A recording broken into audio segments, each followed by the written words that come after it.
गणेश पंचरत्नम मुदाकरातमोदगं सदा विमुक्तिसाधकं कलाधरावदंसकं विलासिलोकरक्षकम् अनायकैकनायकं विनाशिदेवदैत्यकं नदाशुभासुनाशकं नमामि तं विनायकम्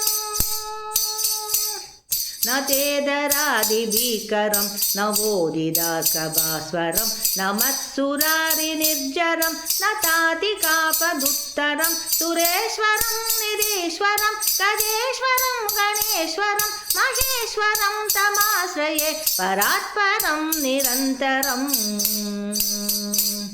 समस्तलोकशङ्करं निरस्तदैत्यकुञ्जरं तरेदरोदरं वरं नरेन्द्रवक्त्रवक्षरं कृपाकरं क्षमाकरं मुदाकरं यशस्वरं मनस्करं नमस्कृतं नमस्करोमि भास्वरम् अकिञ्चनादिमार्जनं चिरन्दनोऽग्निमार्जनं पुरारिपूर्वनन्दनं सुरारिगर्वसर्वणं प्रभञ्जनादभीषणं धनञ्जयादिभूषणं कपोलदानवारणं भजे पुराणवारणम्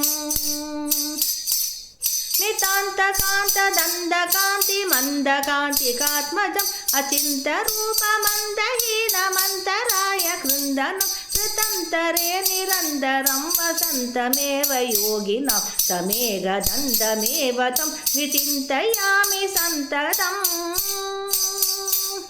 महागणेश पंचरत्नमादरेण वन्मखं प्रजापति प्रबाधके हृदि स्मरन् गणेश्वरम् अनुगतामशोदशां सुसुसखीं सुपुत्रतां समाह्यादियुष्ट्रपूरिमप्युपैति रोधिरात्मनो।